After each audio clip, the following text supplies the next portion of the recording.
What do the Eagles do without Nakobe Dean? How much hope is there for the passing game?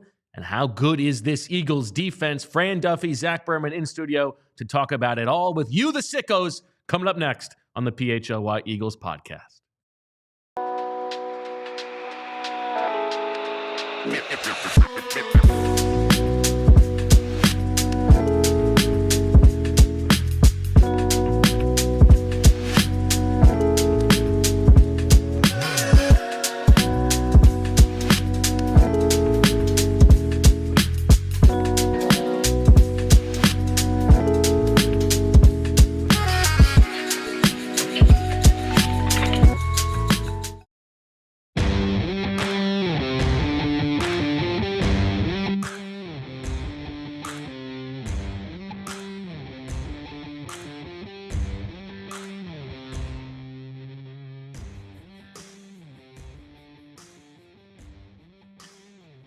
Hello, everybody, and welcome to the PHLY Eagles podcast on a beautiful Monday. Bo Wulf, Fran Duffy, Zack Berman here, and we are presented by Bet365. Download the Bet365 app and use code PHLY365 when you sign up. Whatever the moment, it's never ordinary at Bet365, and we have a lot to talk about, gentlemen. Some sad, bad news for the Eagles defense injury-wise. Fran has crushed that film into a fine powder over the course of the past, 18 hours or so. We're going to talk about the hope for the passing game. Does it matter? Can this Eagles team go to the Super Bowl? Even if they don't have a good passing game, is that just how good the defense and running game is? Lots to talk about. How are you, gentlemen? Start with you, Fran. Doing great. Yeah, it's obviously a short turnaround to get through the film, but look, we're going to be turning our attention towards whoever the opponent's going to be for Sunday. So we want to get through this film fast. Well, I'm glad you brought that up, Fran, because we're going to do a special show tonight. We're going prime time to watch along with you for the game that will determine who is coming to the link next Sunday at 3 p.m. What we're going to do is we're going to start about halftime. We're going to start at 9:30 tonight, the three of us watching the third quarter, talking about the first half of the game, and then we will do a reaction right after the game is over to talk about who is coming to the link on Sunday. Zack, how are you doing? Excited for the show. Doing well. What did you think of the game last night? I was working during, so I only caught the final drive. Like the only time I saw the TV was the final drive. So it would be hard for me to say. I was impressed with Jaden Daniels on the final drive, but I can't offer keen insight on last night's game. Do you think that the Commanders stand a chance going to Detroit of knocking them off? Well, I think Detroit is the best team in the NFC. So the Commanders stand a chance. Sure, it's the playoffs, but I would pick Detroit in that game. Okay. What about you? Yeah, I think this is the point that Daniz made on Friday, that even if you think probably like the Rams or even the Vikings would be a little bit less scary than the Commanders for whatever reason because of Jaden Daniels, I think that like the Vikings would have stood a better chance of knocking the Lions off. And so maybe the Eagles' best path to the Super Bowl would have been to root for the Bucs and hope that the Lions got pipped in that divisional round game. Yeah, I've seen no reason this year to doubt the Lions. I think they're a legit team. They've withstood injuries. They're getting healthier now. They're rested. I just think that's a really good football team in Detroit. And I'm not rooting for anybody, but it has felt all season long like we were headed towards this collision course of the Eagles and Lions getting to finally play each other in the NFC Championship game. And so just from a football fan wanting to see how it plays out standpoint, I just hope we get it. I mean, if Minnesota wins tonight and Detroit wins next week, there literally couldn't be a more difficult path in the history of the NFL than an 11-win team in the wild card round, a 14-win team in the second round, then a 14-win team in there the have been teams who championship. have had to go on the road, which is maybe a True. little bit I just different, mean but in terms just of in terms win of the win total. Yes, I would venture to guess that there's never been a sequence with that many wins that you have to beat to get there. And do you think that if the Eagles get to the Super Bowl with that path, and even if they lose in the Super Bowl, should they hang an NFC North champion banner? I mean, it's as tough a division as there's been. I don't want to say ever. I'd have to look at that empirically to say, but a 14-win team, a 14-win team, and an 11-win team. And if the Eagles survive that gauntlet, that would be extraordinarily impressive.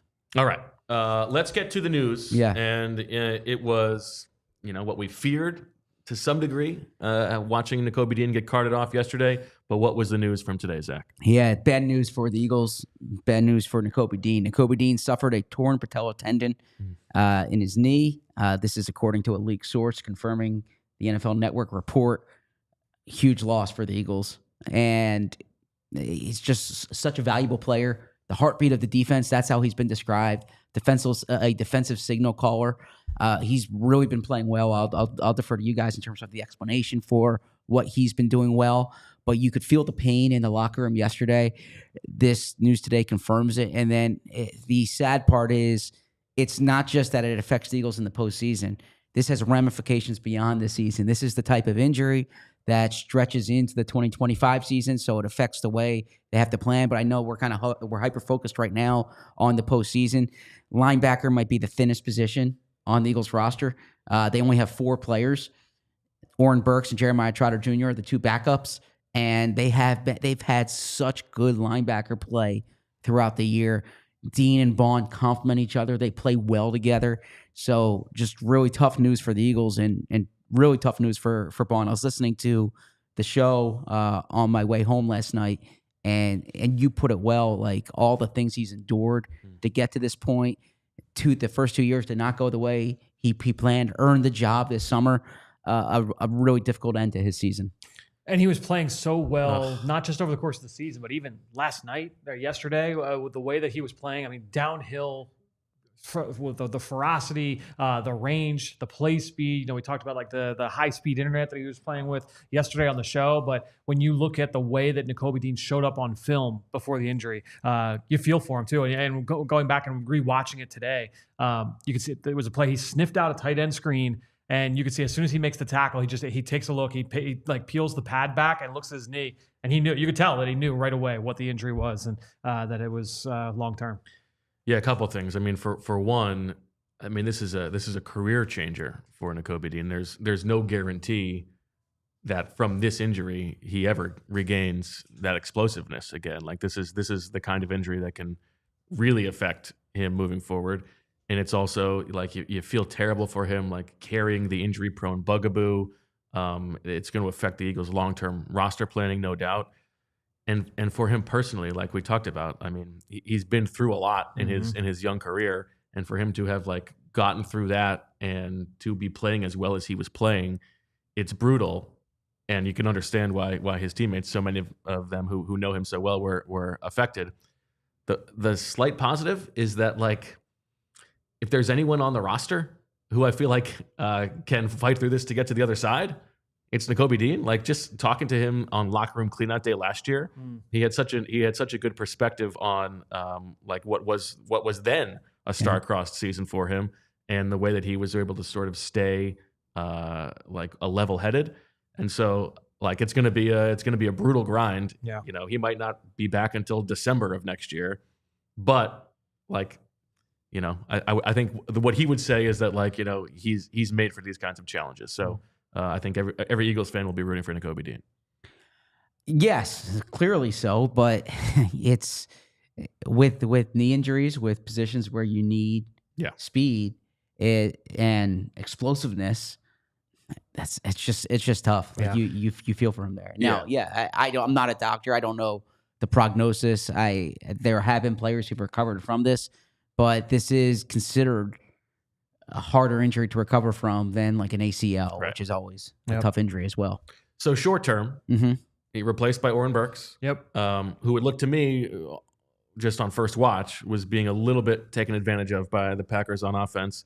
In Week 17, when Nakobe Dean was out, they did a little bit of a rotation there with Burks and Jeremiah Trotter Jr. What did you see from Burks yesterday, Fran? And do you think there's reason to think that maybe we'll get a little bit of a rotation moving forward? Yeah, I think that it would be interesting to see if they do go with the rotation. Like you said, they did it in Week 17 against Dallas, and then both he and Jeremiah Trotter Jr. got the full games run in Week 18 against the Giants. What did they take from that? Obviously, yesterday we didn't see Trotter Jr. on defense. It was all Oren Burks. Are they going to decide that they want to platoon those guys moving forward, or is Burks going to be the guy going into the postseason? You lean on the guy that's got that veteran savvy and has that experience. I'm going to be honest. I don't think that either one is going to be able to step in and be able to put on the Batman cape and kind of carry that load. I think that when you look at Oren Burks, it's not to the level. Here's the way I look at it almost. Okay, you've got. Are you a negative? Are you able to keep the ship level, or are you providing like a positive impact on the game? Right. Zack Baun is consistently providing a positive impact on the game. Nakobe Dean was probably somewhere between level 1 and level 2 in terms of like keeping the ship straight and making those high impact plays. I think Oren Burks is probably on the tier below 2 and 3, where he's not as bad as like what Nicholas Morrow was last year, right? Where he was a liability in the run game and in the pass game. I'm sorry, but this is what we're dealing with now. It's not quite to that level, but I think that he can get picked on at times. We saw some missed tackles in the game. We saw them run right at Oren Burks at times, but then also 3rd and long, and they're running Texas routes underneath with Josh Jacobs to target Oren Burks in coverage. And so I think on a couple of these occasions against some of these teams, Minnesota, like Kevin O'Connell, they're going to game plan to try and create some of those plays. Sean McVay, he's going to circle 42 and say this is a guy that we can go after in certain situations. Yeah, is there between those two offenses, is there one that you're more worried about exposing a weakness at the linebacker spot? I would say just from a personnel standpoint, probably more so Minnesota, because Aaron Jones has been more of a factor in the pass game than Kyron Williams. But both coaches are pretty good at targeting individuals and saying, okay, we're going to put this guy in the blender. Yeah, the Eagles, they pursued Oren Burks. This was a guy that they wanted to sign in free agency, but they didn't want to sign him to be the starting linebacker. Okay, couldn't make the clump in the tump, and then eventually made it. Howie Roseman told Nick Sirianni when they signed him, this is one of the best number 3, number 4 linebackers in the NFL. And it was said as a compliment, right? Oren Burks came in with nearly 100 games in his career. He has 17 starts in his career. Playoff tested. He has over a dozen playoff games in his career. If you watched the Super Bowl last year, which I imagine our viewers did, you saw him fill in for Dre Greenlaw. He's been like that good option as your number 3, number 4 guy, but hasn't necessarily been viewed as a full-time starting linebacker. And that's probably for a reason. I mean, he's a reliable special teams player. Showed that yesterday. Yeah, you saw the opening play, and that he's been a key part of the Eagles' coverage units, but he hasn't been a starting linebacker. This isn't like a Zack Baun situation where it's like no one's kind of known how to use him. This is his position. Yeah, and he's played. He played with the Packers. He played with the 49ers. He's had opportunities there, and this has kind of been his role as the top reserve. The top reserve's there to when Dean missed week 17. That's when it's good to have a guy like Oren Burks. You don't necessarily view it like, all right, this is the guy you're turning to full time. He could prove us all wrong, but this is a drop off from Dean to Burks. Yeah. Now the truth is, this Eagles team has been very fortunate health wise. Yes. I mean, Brandon Graham and now Nakobe Dean, those are the only starters or borderline starters they've lost for the season at this point. Most of the other teams still around have had to deal with things like that, and so you can't make excuses.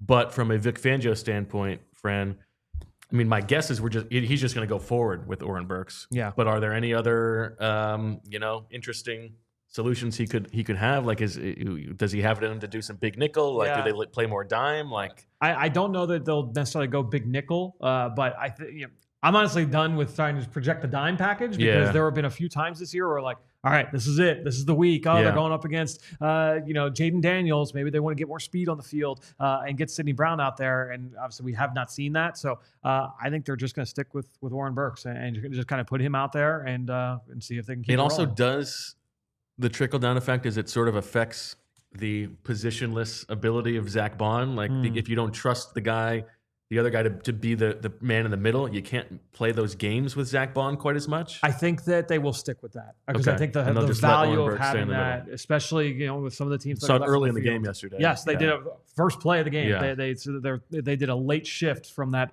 4-2 front to the 5-1, and you saw that throughout. But they did it on the very first play. They haven't really done that early in the games before. Usually they've been we're gonna see if we can play it from an even front, and then if it doesn't go so well, we'll adjust. But yeah, I think that they value that versatility and that front multiplicity so much. I would be shocked if they got away from that and kept Baun as the off-ball guy and put somebody else down there. My guess is that it'll be Oren Burks just stepping in, apples for Nakobe. And Baun now becomes the defensive signal caller. Now I think we can kind of overstate that. You're just getting the play and relaying it. But I am curious in terms of setting up the front, different responsibilities that the Mike has, how they delineate that.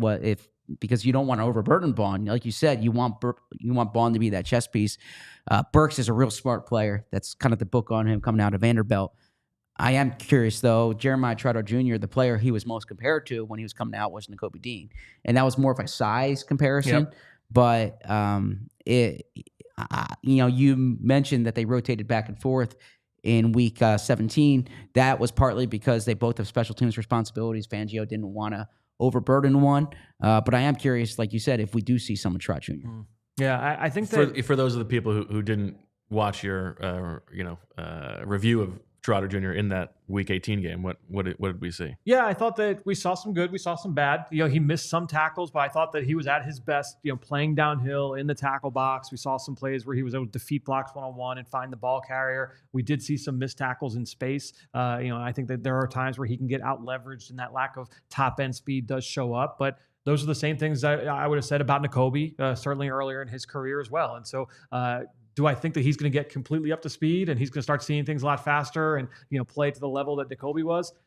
That's probably an unrealistic ask. That's why I do think at the end of the day they will lean more on the steady hand of Oren Burks as opposed to what could be a volatile option in the rookie Trotter.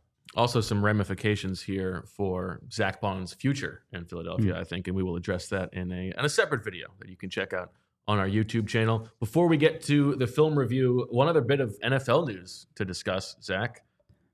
Cowboys moving on from Mr. Pro Football Focus. Yeah, it's Mr. Pro Football Focus. They didn't fire him. They're letting his contract lapse, right? Which is we fixed the glitch. Yes. So Mike McCarthy finished in Dallas, and one thing to pay attention to is whether Kellen Moore is someone that they target, that they're interested in. There's obviously a lot of familiarity. If you look at Jerry Jones's history, he has he tends to hire coaches that he has a background with. And Kellen Moore at one point was viewed as like the coach in waiting, almost like Jason Garrett was at one point. How many turkeys would you put on it? Yeah, I was going to ask that. Okay. I didn't know you were going to bring this up. I was going to save it at the end of the show. I still think fewer than 50%. Okay. Statistically, you would have to. Well, no, because I still think there's more like in vogue coordinators who maybe they go after. Would he get, if you were, do you think he gets the plurality of the turkeys? Do you think he's the single most likely of all the candidates? I don't. Okay. Unless there's like a big Dak push for it. Yeah.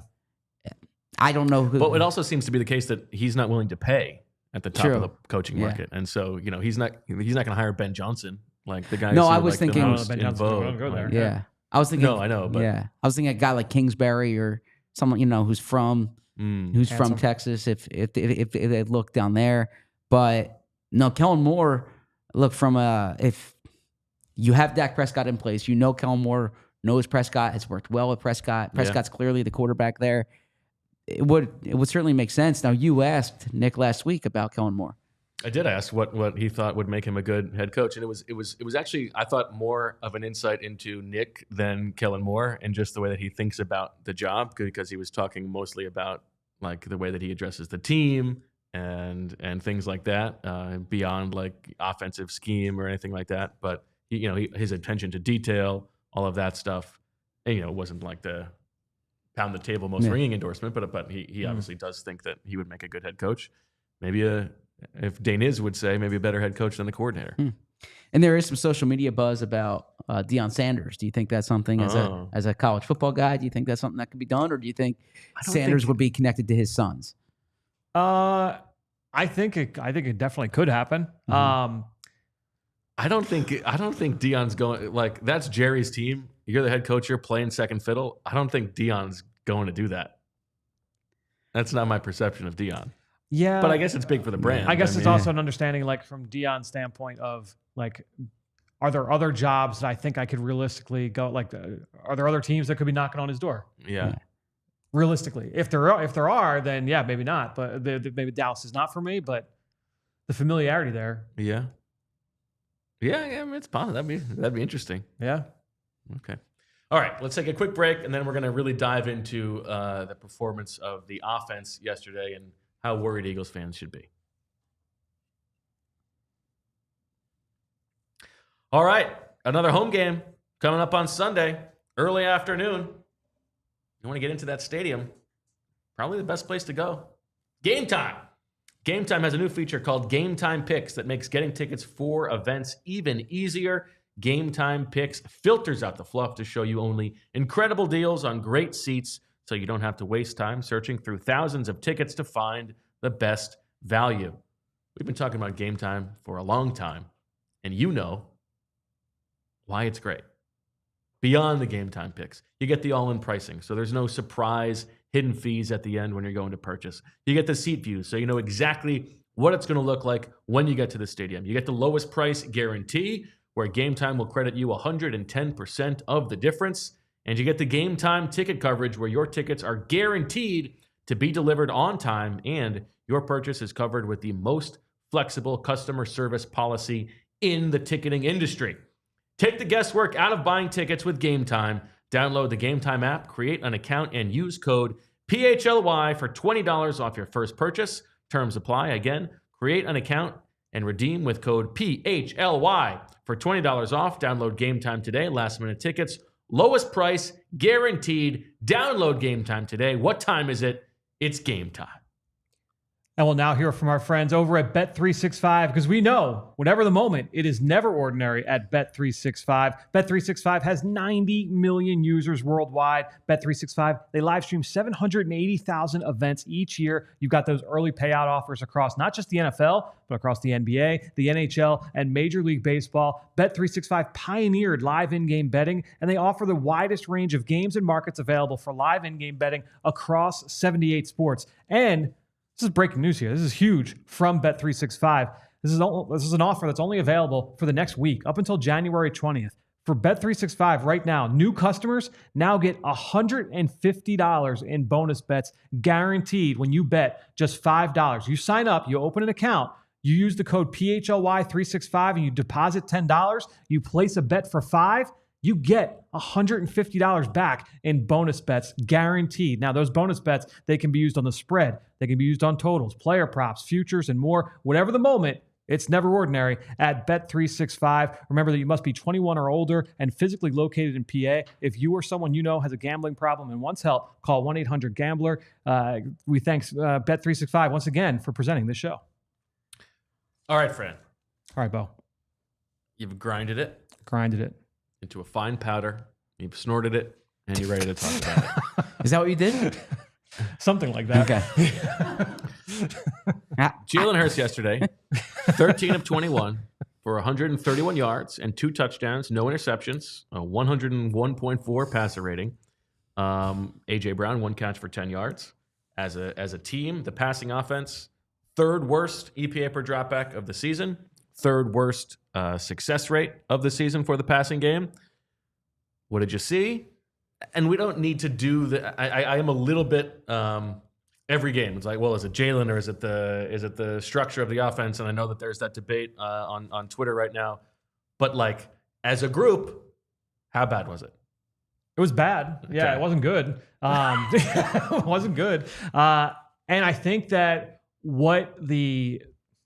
why this is becoming a big thing now is that we're in the playoffs, and there was only 8 teams playing, so now everybody's got eyes on it. And so Dan Orlovsky from ESPN, former NFL quarterback, went on, and his stance was that was nobody open, and the scheme failed Jalen. Jalen played to the best of his abilities. Don't tell Jerry Jones that. Well, but then when you go to the other side of it, some other quarter. So Ryan Fitzpatrick from Amazon Prime and Chase Daniel with Fox both went back and said, like, kind of argued against it a little bit. There's open guys. Yep. So I would say there's examples of both on film, as is almost always the case. A little bit of everything, but I think when you look at it, the pass game was not where it is going to need to be when you're going up against Kevin O'Connell, when you're going up against Sean McVay and Matthew Stafford, when you're going up against Jared Goff and the Detroit Lions. Like, you're going up against those passing games and those offenses.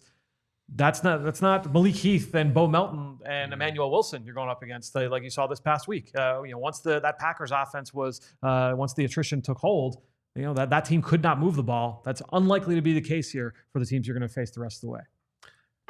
I don't know. Like, it's 3 more games. Can't they just bully ball themselves to to the dance? Well, that's the thing. So, like, when I think about, like, all right, if they don't turn the ball over. If they don't turn the ball over, Zach, when we had the identity conversations earlier this year, we said, "What's the identity?" And I believe your stance was their identity is their star power. Yes, right. That's the identity right now. Is that, you know what? Dallas Goedert is going to make some Hercules play, and if it's not Dallas Goedert, then it's going to be AJ Brown. If it's not AJ Brown, it's going to be Devontae Smith, and at some point, Saquon Barkley is going to have a 60-yard run, which he would have had had he not slid yesterday. That's the best part of this offense right now. Is it sustainable? Is it something you can count on for 3 more weeks? I guess time was going to tell. Yeah. I don't know. It's like we keep hoping that they're going to change something. Obviously, that was not the case in this game. What were the prime examples for you of like really frustrating plays? From which side? From the Jalen Hurts side, or from maybe one of each. All right. All right. Let's start on the scheme side. Okay. All right. The worst one, Julia. Well, let's go to the ISO clip. So this was the most egregious of what we typically call like the ISO ball plays. And for those who've been watching the show, when I talk about ISO ball, that is when you've got basically 3 or 4 individual routes going out, releasing out into a pattern where the routes don't complement each other. It's exactly this frame right here. Right. So this is second quarter. It's 3rd and 13. This is the 5th drive of the game. This is a 3 and out, and this is the 3rd down play. So again, it's 3rd and 13 here, and you can see the routes that are on display. You've got at the top of the screen AJ Brown basically just running vertically down the field on an inside release. You've got Jahan Dotson working the middle of the field where he's just going to run to the sticks and turn around, and then you've got Devontae Smith running a speed out route that is well short of the sticks, maybe halfway distant. So, Julia, if you want to go to the next shot here, Jalen Hurts takes the snap and drops back. Now, the reason why it's a 3-man route, the Eagles kept Grant Calcaterra and Saquon Barkley in to pass protect. So it's a max protection play. They chip the defensive ends and then kind of release out into the flat. But basically, Jalen is going to drop back. A.J. Brown's taken away. You've got safety clouded over to that side. Jahan Dotson is plastered by the linebacker in the middle of the field. In terms of plastered, not like knocked to the ground, but he's covered up. He's got nowhere to go. Devontae Smith runs that speed out and he's open. But again, he's 5 to 6 yards short of the sticks. So that's not like a viable play within timing. Jalen's not going to start there in terms of going through progressions here on this play. So this was a great example of, all right, like, I don't know what Jalen's supposed to read on this play. I don't know if he's supposed to read the matchup. I don't know if that ball's just supposed to come out, bang right to Jahan Dotson as soon as he turns around. That ball's supposed to be there. But again, this is a Green Bay Packers team that, as we talked about last week, they were blitzing at the lowest volume, or one of the lower volumes in football. They were playing zone coverage at one of the higher volumes in football. So it stands to reason that on 3rd down, I know it was tweaked a little bit. They would blitz a little bit more on 3rd down, and they'd get a little bit more man on 3rd down. But it's 3rd and long. If they drop back into zone coverage and do this, it's 7 bodies against 3 receivers running isolation routes with no one helping each other. This is what you get. And so, Julia, if you go to the next shot, Jalen ends up scrambling. He scrambles for like 6 or 7 yards, and the Eagles punt. And they go 3 and out. This was the one where I was like, man, like send this play to the moon. Like throw it in the trash. Like this one is just, I don't know what Jalen is supposed to see on this play, read on this play. There's nothing there that's helping him. And to me, like, this wasn't because Dan Orlovsky had put out like a long stream of clips. I don't even think this was one of the ones he put on there. And This is the one that best supports that claim. And I also wonder, we talked about this on the postgame show, and like, the game was already 10-0 or whatever. Yeah. It was almost as if they chose to park the bus a little bit. And I think it is telling that they didn't trust the quarterback to all of these third and longs to go and make those plays. But those route combinations, because those routes are not talking to each other, he has to wait and see. He can't anticipate, and so what's the point? Right. And again, that was one play. I would think that there are more plays going in the other direction where there were guys open that Jalen left on the field. Okay. But that's the problem, is that you are a high volume run team. Which means you are a low volume pass team. Mm-hmm. And so if you're going to have a handful of dropbacks where, all right, the scheme's not great, and then you have another handful of dropbacks where the quarterback leaves some plays on the field, and the rest of them are screens and RPOs. That's kind of where we're at. That's why you see this inconsistency. Intellectually, it's so confounding, because you would think that if you don't have that many pass plays, if you're lower volume, then you should be able to only have good pass. You know what I mean? Like, you should be able to save your best concepts because you're not overusing them. Correct. I don't know. So what did you make out of them spreading the ball around more than they have? Do you think that was a deliberate effort on their part, or do you think that was simply the byproduct of the coverage? I think it was probably a byproduct of the coverage. We can go. To be fair, we say they spread the ball around more. Jahan Dotson had one catch. Grant Calcaterra had one catch, and that's it. Other than that, it's Devontae, Goddard, AJ, and Saquon. Well, the first 6 passes were to to 6 different receivers, exactly. I believe. But because Julia, if you pull up Dotson touchdown, this was not a play that was designed to go to Jahan. It was not a play that was all right, well, you know what? Red zone, let's get Jahan Dotson involved. This was a play that was designed to go to Dallas Goedert. And this was, honestly, the ball should have gone to Dallas open, within rhythm.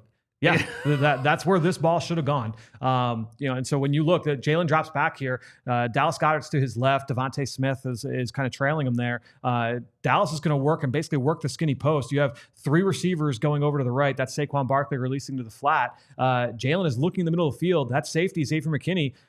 He's inside of Goddard, but Goddard's going to win here on the route. Julia, if you go to the next shot here, you can see Dallas had the inside track, was able to make this play, but Jalen got off of him, and he initially looks like he wants to try and leave, and you can see Jalen here again going back to some of the things we've looked at. He's squared up to the line of scrimmage. He wants to run. He wanted to leave here on this play, decided against it, then stayed put, and Jahan Dotson did a nice job uncovering. If you go to the last one, Julia, Jahan Dotson did a nice job uncovering in the back of the end zone. There he is, and made himself available for Jalen Hurts to deliver this ball for a touchdown. Well-placed ball late in the down, but 7 seconds later, they were able to find Dotson for a touchdown. And in his defense, I this is the first drop back play of the game. It's for him not to dot Dallas Goedert there on a little bit tight coverage. Even though the ball should have gone there. Correct. You can accept that a little bit. And correct. Obviously, it turns into a touchdown, and he fights his instincts and stays in the pocket. Correct. How about some of the examples of plays where you would have thought that Jalen Hurts should do better? Let's go to one of the ones that Dan actually highlighted as, there's nobody open here on this play. Julia, if you go to missed wheel. Is this just a long subtweet at Orlovsky? No, because there were plays where I thought that Dan was right. Yeah, exactly. Okay. So there are some things where I look at, I'm this is true. So this is the second quarter. Give me 1 second here. Yeah, this is all right. So this is the second quarter. This is a play in the red zone where the Eagles settle for a field goal here on this drive. So it's second down, 2nd and 4.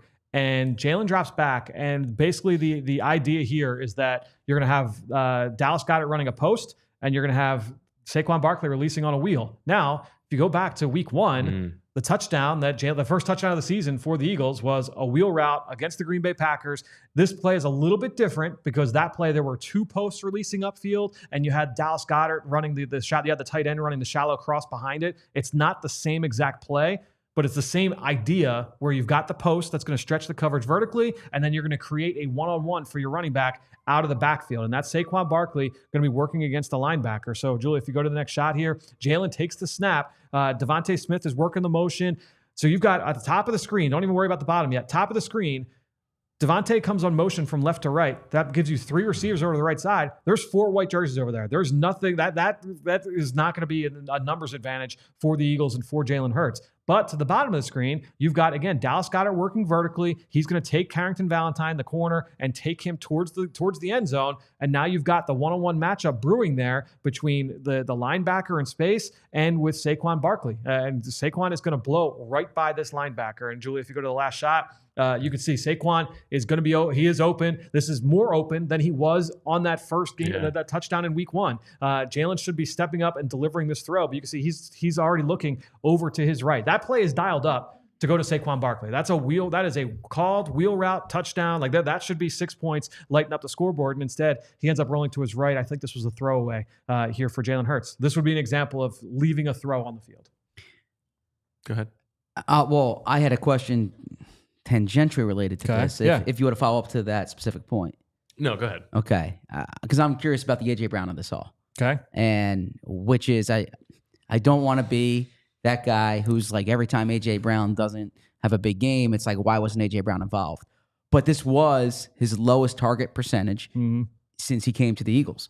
12.5%, right? Why wasn't A.J. Brown more involved? It's a good question. I mean, we talked last week about the amount of cloud coverage that the Green Bay Packers played and how that can take away A.J. Brown and how his efficiency and his production has always dropped against coverage schemes like that. I was very interested to see, all right, what coverages did they do? Is this what they did? They played 2 snaps of cover 2 the entire day yesterday. They went, it's not opposite because they still played a lot of zone, but they played more cover 4, like straight quarters, than they have in any other game this season. So they kind of switched up what they did. They only had one play where they like disguised cover 2. I was shocked. Really? Yeah, I was very, very surprised with what they did. I actually pulled some of the numbers really quick, and I was shocked by what their approach was, where they didn't lean into those as much, and they blitzed more than what we've seen. They used cover 0. 12.5% of snaps. That was their third most popular coverage in the game yesterday. Was cover 0. They played cover 4 50% of snaps against out of their base defense. They played base a lot in that game, and so that might be part of it. Is like, hey, you know what? We're playing base. We're going to play more cover 4. But even still, like they played cover 4 out of base 7.9% of snaps in the regular season. That was up to 50% yesterday. So they said, all right, we're gonna do something completely different and see if we can throw Jalen Hurts off, and that worked for them. But to your point, they didn't do the cloud coverage over AJ. Like that was not the issue in the game. So why didn't the ball go to him? Why didn't they have more plays dialed up for him? Did AJ look right to you? Yeah. I mean, he was giving it all as a blocker. Yeah. I thought he did a good job in that area. So no, I didn't think that he looked out of sorts from that. So I'm sure he was feeling it. I'm sure he wasn't 100%, but I don't know that was necessarily the number one reason why he didn't get targeted. What more insight did you get on the book, Zach? Regarding since we spoke on the show last night, it was actually the book was a recommendation from Moro Ojama. Ajama. Thank you. Moro Ajama recommended it to him. And A.J. Brown reads 2 books a month. He prefers nonfiction. He doesn't really have time or he's not really into fiction. Men after going hard. Yeah. There's a story up on allphly.com right now about taking you behind the scenes of the book. I think that, I kind of respect that. I respect where he's coming from. He is serious about this. And he actually put on social media the passage, his favorite passages from the book. And if you listen to what his comments were after the game about the importance of mental clarity for him, and then you read what these passages are, you can see a direct 1-for-1 correlation. I got to say, as an author, I'm a little envious. I saw that book's best. Yeah, it's Amazon, the bestseller right now. Printing cashish. So a little envious of that. But no, in all seriousness, I respect where he's coming from. I mean, it's an incredibly well-adjusted thing for him to be doing. Oh, yeah, absolutely. Exactly. Unbelievable. Where do we stand on you reading this book front? So my father-in-law purchased the book for me. Shout out to DR. Shout out to my father-in-law, David. That's coming in the mail Tuesday. It is available Kindle Unlimited, so I could read it there, but I'm going to read the copy that my father-in-law sends me. So I'll knock that out this week, and I'll have a report for you on Friday. Fantastic. And yeah. Now, I do have a question for you. competing reports I saw after the game of reporters who got in touch with the author. Now, the Inquirer said that they both said that he was watching a replay of the Notre Dame college football game, but the Inquirer reported that he was in his Washington area home, and Sports Illustrated reported that he was in a Dallas area hotel. Who's right? I didn't speak to the author. This is why nobody trusts the media. No, you sound like somebody else right now. No, the industriousness. I respect the industriousness of both Jeff and Connor. And Jory, I've seen from Yahoo Sports. I haven't spoken to the author. I probably should have. I was doing the show and doing a few other stories last night, but I don't have a good answer for you. Maybe he was neither place. Maybe he's just a liar. I can't imagine that. Okay, I did have a separate AJ question for you. It involves Kellen Moore and Nick Sirianni. I'm curious what you guys think. So the fake quarterback sneak past AJ. Yeah. Okay. Fun. Yeah. So Minnesota ran this in the bowl game. Okay. The Gophers. Yes. The Gophers. Do you think this was in the system before then? Or do you think this is something they picked up from that? I mean, I imagine they have been searching for a couple change-ups for a while. I don't know if it's the exact same one, but I don't know. What, you think that they took it from them? I don't think it takes that much of a leap for them to be like, let's create a potential explosive out of this. No, but the actual the pretending that you're like tripping or something. Yeah, I don't know that Jalen sold that part very well. Yeah, he did okay. It was okay. Yeah, it was all right. But yeah, it was in the Mayo Bowl. Yeah, it was in the Mayo Bowl, and actually Anthony said on today's show, check Anthony Gargano's show every morning, that Anthony saw this and might have alerted somebody about this too. So I'm curious. Yeah. I'm gonna find out. The Cuz trick play. I'm gonna find out more about this. Yes. They didn't. So Minnesota did not do the fake trip part of it. That quarterback just kind of stepped up and then fell back and made the throw. So because the play I thought of was the Jared Goff Detroit Lions like fake trip, fake fumble. Yeah, I didn't. I thought that was great process though. Sure. That was the time to do it on 3rd and short, and then knowing that if you don't get it, you're still gonna go for it and probably get it on 4th down. I thought that was the right time to call it. Yep, made sense. Agree. All right, one more break, and then still more to pick at from the passing game and some other big picture thoughts, plus your super chats, all on the other side. Our friends at TrueMark Financial, they're helping us out throughout the playoff run. You can help them out in kind. Why not? If your holiday shopping left you with a credit card balance that's a little bit more than you would like, it's weighing you down, well, with TrueMark Financial, you can pay that bad boy off faster and with 0 interest until 2026. It's true, because TrueMark Financial is offering 0 interest on balance transfers for 12 months. So all of your payments can go toward reducing your balance, not just covering your interest. Here's the play. Transfer your existing balance from another institution to a TrueMark Financial Visa credit card and take advantage of this amazing offer. But hurry, you have to apply by February 28th, 2025. Whether you're interested in earning rewards, cash back, or simply prefer a low rate for everyday purchases, with TrueMark Financial, you can choose the credit card that best fits your financial needs. Visit TrueMark.com/compare for full details and to apply today. That's TrueMark.com/compare. TrueMark Financial, federally insured by the NCUA, equal opportunity lender. Terms and conditions apply. All loans subject to approval. 3% balance transfer fee applies. Standard rates apply after the promotional rate. So back in 2017, I was watching Shark Tank. I think it was 2017. I was watching Shark Tank with Emily, and I say, whoa, there's Gronk. What's this product? You know what the product is? Ice Shaker. It's the perfect gift for the passionate sports fan in your life. Perhaps you've heard of Ice Shaker. Perhaps you watched it at the same time I did. Ice Shaker is now officially licensed with the NFL, NHL, NBA, NCAA, and MLB, and will make the ideal gift. It's created and used by the Gronkowski brothers. Ice Shaker has sold over 1 million bottles. They look like this. If you're an Eagles fan watching this show, you might like this one here. They have changed the game with workout bottles, and this is the bottle you've been looking for. Go to iceshaker.com and use the code ALLCITY25 at checkout and save 25% on your order. So what is great about this? Well, it's kitchen-grade stainless steel bottles that won't absorb odor like the plastic bottles do. It's patented twist-in agitator that breaks up powders but is silent when you shake it instead of the annoying ball that you sometimes experience.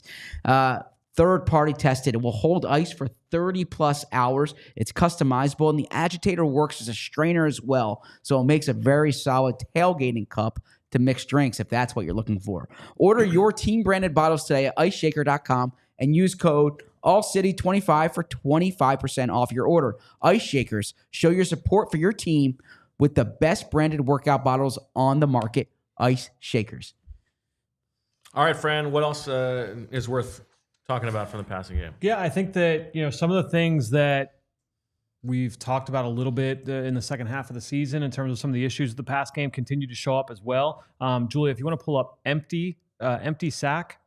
So there was a play. Jalen Hurts got sacked twice in this game. Both of them were unideal situations where he should have been sacked. The first one, he was kind of rolling to his right. Ball should have either been out or thrown away. Instead, he kind of ran into Lane Johnson and ended up going down. This one, get your mind out of the gutter, please. This one was a play where I don't understand. It was don't encourage him. Okay. It was a empty set, so Jalen Hurts in the backfield by himself, and what we've got is a play that the Eagles have run multiple times.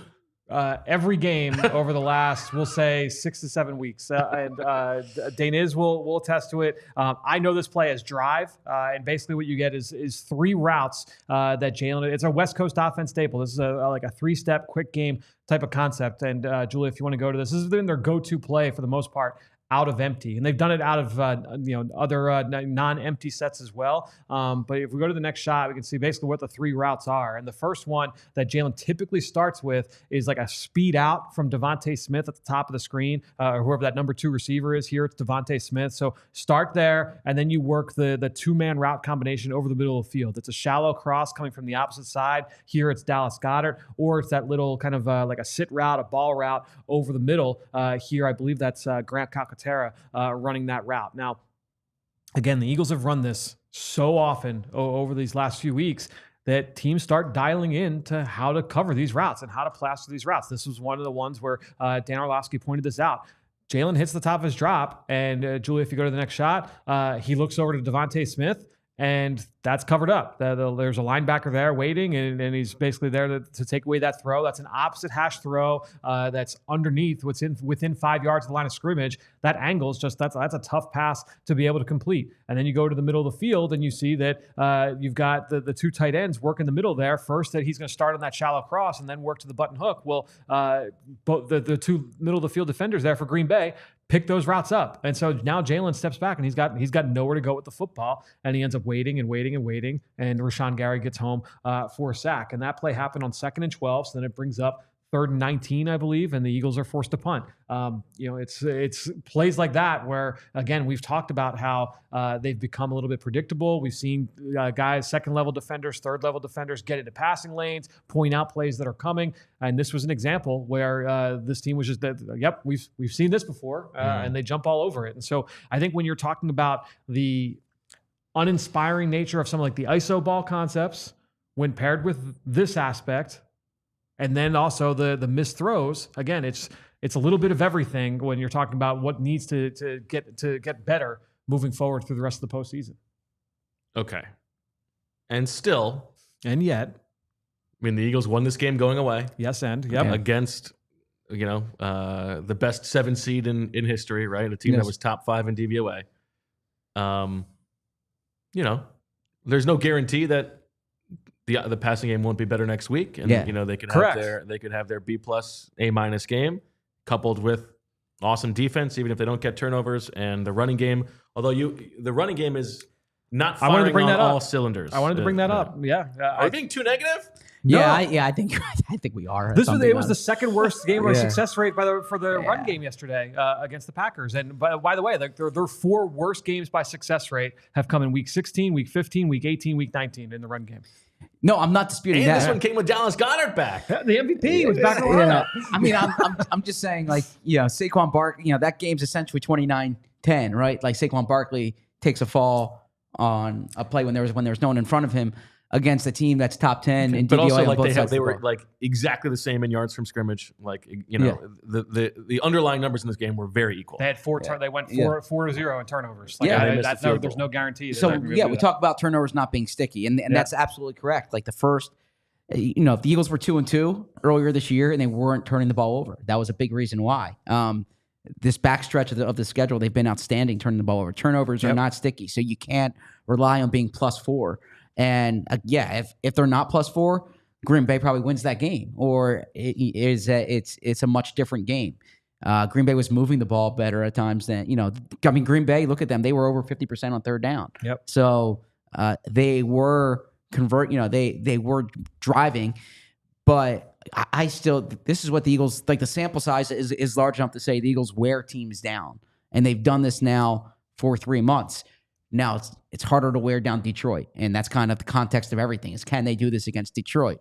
And I don't mean to look ahead of whoever they play next weekend, but the context of everything is, can they do this against Detroit? And it's harder to play the style against Detroit.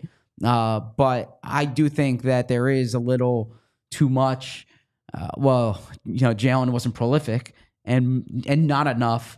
They beat a team by 2 scores, and they could have won by 20 points. I think too, like, when you look at the Green Bay team, they just beat by 2 scores, and it could have been more. Saquon, if he doesn't slide, like, that makes it 3 scores. I just think that was a Green Bay team that was down a bunch of their best players on offense, and a quarterback clearly that did not play his best game. It's just look, to your point. They don't have to have the best passing game in the league over the course of the season. Does not they need just to have be. to have 2 good games. Doesn't need to. And look, this is. In 2017, Nick Foles did not light the world on fire down the stretch in the regular season. He didn't look great in that first playoff game against the Atlanta Falcons, and then was bonkers the final 2 games, and the Eagles win the Super Bowl. Jalen doesn't need to be that, but it's entirely possible that they can come back and be on a heater for the final three games. Yeah, I'm less moved by teams that I don't think can do it. Like the 2021 Eagles couldn't do it. I didn't think the 2019 Eagles could do it, right? But this team has A.J. Brown, Devontae Smith, Saquon Barkley, Dallas Goedert. But they've had them all year long. Sure. I mean, and when they needed to throw the ball against Pittsburgh, they threw the ball against Pittsburgh. Like, outside of the Carolina game was the egregious game where it was like, what's wrong with this passing game? Other than that, though, I mean, I really look at it. Like, even you talk about the Rams. Saquon Barkley rushed for like 300 yards in that game, or nearly 300 yards. Yep. The Ravens game, they beat the Ravens by 2 scores. Like, this is they've been doing this. The way they won yesterday is how they've beaten quality team after quality team after quality team, which is why and then against Pittsburgh, when they had to throw the ball, they did. And so I think the Eagles can. Look, if they don't force turnovers, if Jalen commits if he throws a bad interception, that game's totally different. But the reality is, this is how the Eagles have won since week 5 or week 6, rather. Yeah, I mean, it's a different style of play. I would like to see some more deep shots. There was one attempt yesterday over 20 yards. And I think it was a throwaway downfield to A.J. Brown. Yep. I'm sure that the Packers were playing with that in mind, but I would still like to see a couple shots. I think that might be like. Oh no, it's the fake tush push. Sure, that was the only deep play. Yeah. I think that might be like where I ultimately get hung up with the pass game in particular. Is, to your point, like, there's not that vertical element.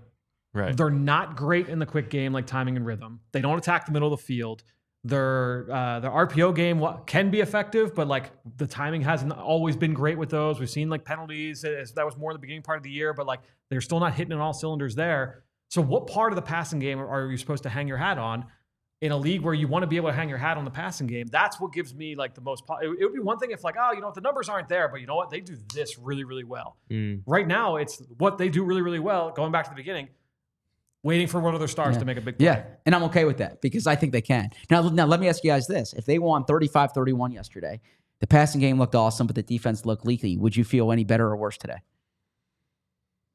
I mean, if it was a 4-point win, I suppose I would feel worse than. Or let's say 35-24. But if it was the same margin, Yeah. and the defense didn't turn the ball over, but Jordan Love was able to. I would feel better. Yeah, Interesting. Okay. So for you, it's about Because how I the know passing that game looks. the defense is good. Right. Yeah, I mean, I would. Here's the thing. I would feel more concerned if the defense was leaky right now because, and it goes back to the star power thing. Like I know you have AJ Brown, Devontae Smith. I'm not sold that this defense is lights out all the time. You know, so if I saw what You're not yet sold, or no, you're I saying, am now. I'm saying so if they were leaky.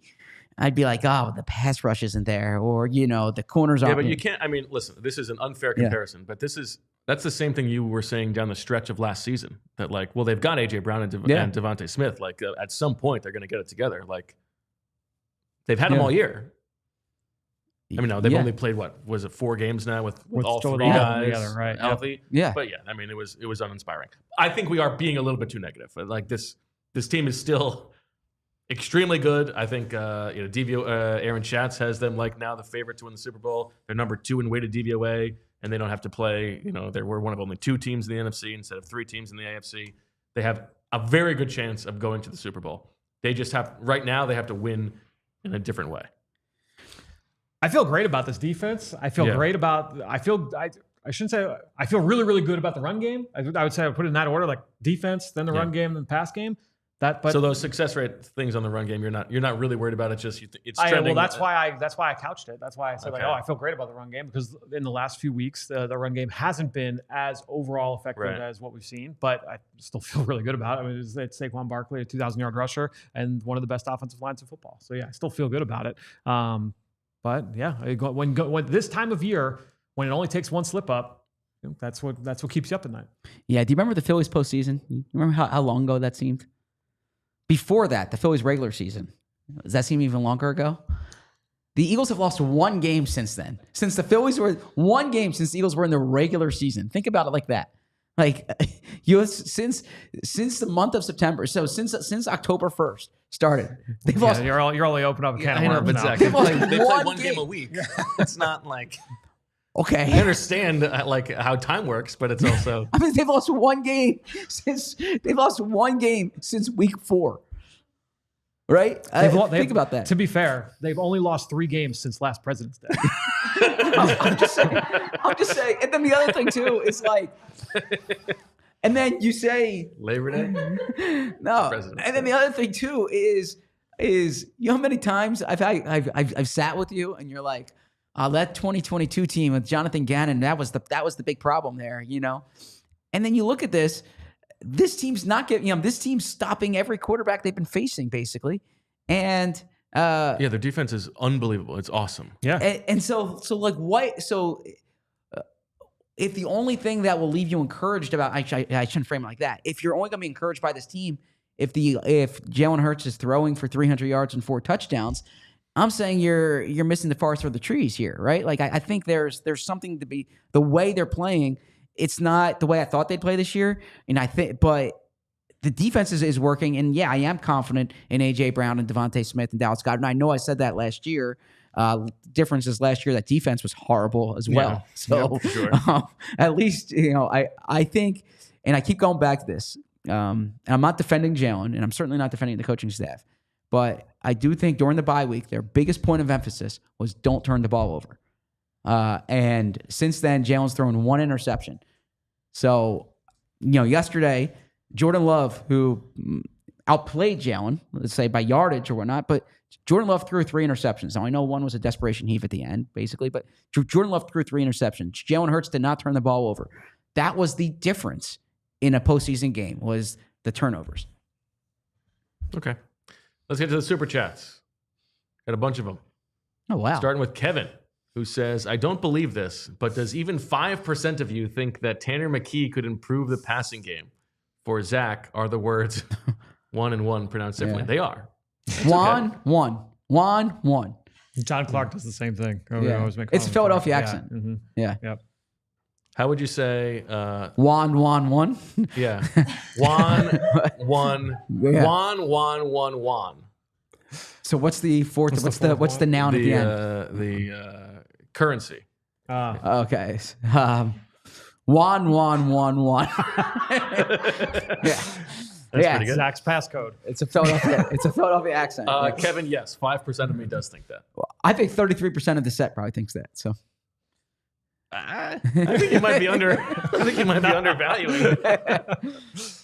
Jack Royer says, how much did Green Bay's defense, scheme, and personnel play into the lack of passing game success, and how do the remaining defenses compare?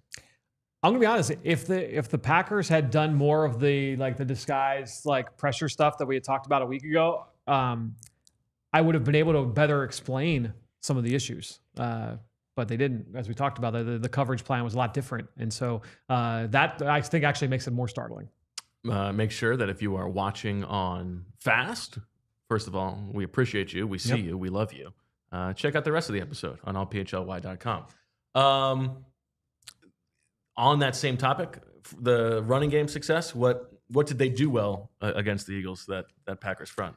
I think Slayton was kind of a monster. Yeah, right? Slayton. I mean, again, he's been really, really stout inside. The linebackers did a nice job of playing downhill. They were able to defeat some blocks at times. I think that from an assignment standpoint, there were some mix-ups up front where guys split double teams between Cam Jurgens and Mekhi Becton, or between Landon Dickerson and Jordan Mailata. There were a couple of those, one or two. Yeah, I think those were kind of the big differences there. Even Dallas Goedert's presence could not help everybody on that front. Quick note on Slayton. Saquon Barkley talking about the unnecessary roughness penalty said, quote, I've done a couple commercials in my life, so I know how to sell it a little bit. I do think it was too, but I also know how to fall pretty good. So was he definitely talking about that one, or was he talking about the one on the sideline? Do we know? Oh, no, the one when Jalen Hurts got into the face of Slayton. That's what I was referring to. Okay. Yeah, because that one, I thought that one was more of a personal foul than the one on the sideline, even though the sideline was pretty far off. Yeah, but I agree. Good job by Saquon. Michael Vick to Deshaun Jackson says, longtime listeners and fans of Eagles here. My brother and me flew from the Czech Republic to see yesterday's game. And he says, Zach, they both pee standing up. I certainly, I don't want to sound cocky or anything. Interesting choice. I'm proud of the career I've created. I certainly hope I'm known Real for cock of the walk. You are. I certainly hope I'm known for more than peeing standing up. But I respect your commitment to coming in from the Czech Republic. Have a lot of respect for the Czech Republic. I once did a story on Jaromír Jágr and Jakub Voracek and their roots in Kladno, I believe it's called. It was a real fun story. Jaromír Jágr was so sick of me by the end of that story, to the point where he's like, I think he said, "You again?" And little did he know who he was talking to. Yeah, exactly. But yeah, so that's my. I can tell you a lot about. A lot about the Czech Republic from that story. I really immersed myself into the research. Would you say you know more about the Czech Republic or stoves? I know more about the Czech Republic, but there's been a lot of time since I read that book and I wrote that story. Here lies Zack Berman, loving father and husband, died as he lived, working till his dying day. One can only hope. He peed standing up. He peed standing up. I do pee standing up. Guilty as charged. Love a Prague. Yeah. Love a Prague. Shout out to the Czechs. Rohit says Jalen looked slow on the keeper plays and kept bouncing outside for no reason. Did cause the holding call on Devontae Smith. Night and day versus Lamar and Jaden Daniels. I thought Jalen made a couple good reads on those. But there were two specific plays where he's trying to go to the outside. That's not your game. The man. Last one was bad. The first one, the 15-yarder, where he cut it right up and got vertical. That was a really nice run, a nice keep there. Yeah, I mean, he's to compare him to Jaden and to Lamar. He's never that's never been his type of athleticism. He is more like Josh Allen or Cam Newton, where it's which is why you want to see him going downhill. Yes, yeah, absolutely. Santiago says, what's it going to take to replace Jalen Hurts for McKing? Here's the third quarterback. Common sense is the only answer. Jalen Thompson says, is there any chance Kellen Moore leaves even if he doesn't get a head coaching job because they won't let him run his offense? No, I don't see that occurring. Kellen Moore, first off. I think there's at least a chance, but I don't think it would maybe be a him. non-zero chance. But Kellen Moore's under contract. I think the only way he would leave is if Jalen doesn't want him here anymore. Yeah, and I think it's probably internally at the point where they're not going to just kowtow to whatever Jalen wants. Yeah. I think that's where they stand. I also think we would spend a lot of time in the offseason talking about, well, we remember the last time that Jalen had his second year with the same signal caller. They went to the Super Bowl. Like, he hasn't had that opportunity. Exactly. Maybe that will build up some equity there. And finally, Aaron says, you are stealing a Pete Holmes bit. I won. I won. I didn't know that was a Pete Holmes bit. I like a Pete Holmes, but I didn't know that was a... So let me know what I'm doing wrong here.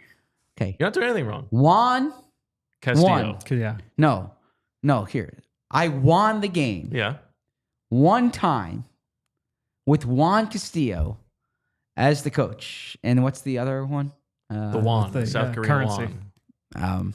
I've never been to South Korea. I've never recited the South Korea currency. So that's Juan. Can you spell it? I believe it's WON. So it's Juan, just like Juan. Okay. All right. So I don't think you're doing anything wrong. Okay. That's how you say it. Yeah. My pronunciations. I remember back in radio Don't beat yourself up. in college. No, in college, I remember doing a college radio show, and they said you have to get rid of your Philadelphia accent. And I was like, what if I want to work in Philadelphia? They were dumbfounded by that answer because everyone kind of wants to work in New York or do national. And I'm like, and I remember vividly having the conversation. They said, you have to get rid of this Philadelphia accent. And I said, what if I want to work in Philadelphia? And so then they're like, I guess that's okay then. So, okay. I like that. Yeah. How do you say the piece of cloth that you dry yourself off with after one of your 7 Towel. showers a day? Towel. You say Towel. And what do you say? I say towel as well. Meg is towel. What sport do the Sixers play? Basketball. Basketball. Yeah. Basketball. Yeah. What about wonderful? Wonderful. Oh, Okay. not wonderful. Not wonderful? No, I've never said wonderful. Is that what? I was just a Well, wand. if you pronounce it No. WON as Juan, but How about the instrument for the kids when they're coloring? A crown. Yeah, you do. Okay, so Meg says crown too. Okay. Well, great minds think alike. There you go. okay. How about the thing you pee with? Excuse me? God, you got I don't know where you come up with this stuff. Thanks for watching, everybody. You guys have a lot of kids of similar ages. You got a lot of butt talk going on in the house these days? Like fart jokes and people talking about butts? Sure. And the kids are like very, Yeah. I wonder where they get it from. It's not from me. You don't say. That's not from me. Yeah. I mean, but it is funny. I mean, you gotta tell them it's not funny, but. Well, your kids don't talk about butts? No, they had over at New Year's Eve, one of our cousins brought my kids. It's like a gag thing, like a whoopee cushion? No, like a fake poop. Oh yeah, we You got know? those. Yeah. And so my kids love putting that somewhere and Okay, infuriates not Emily. holier than thou. Yeah. Emily threw that out right away. She keeps such a clean house that even the thought of a fake thing, was a non-starter. We got the same thing. Francis got the same thing for Christmas. Okay. And so we got a puppy in the spring, summer, and the potty training was like up and down. I'm waiting for the time when it'll probably be Meg. you're gonna We'll think see that it, it's think it's the fake one, and grab it. And it's actually the real item. The people want to know how you pronounce like the thing in the Milky Way. I'm not a candy guy. Is it nougat? Oh, No. The other But thing. yes. Sorry. It's pretty good. Caramel or caramel, Right. I guess. Yeah. That's see, but when I said caramel at one point, but now I say caramel. there's caramel and then there's the caramel corn. I say caramel corn. I don't Caramel say corn every time you don't say caramel corn. Yeah, that's true. Right? I would always go back. But and I'll forth have with ice that. cream and I'll have caramel on it. Yep. Yeah. Okay. CDP checking in before the buzzer says this season is like the 2021 Broncos Cowboys game. Vic put up a master class and Kellen pissed all over himself. He said it. I read it. That's I take no responsibility for our benefactor Chase Daniel playing. All right. Remember, tonight, this is how we find out who the Eagles are going to play. Big game. Rams, Vikings in Arizona. Who do you think is going to win? Vikings. I think so too, but I wouldn't be shocked if it goes the other way. This will be 4 shows in 48 hours for us. If you think about yesterday's show.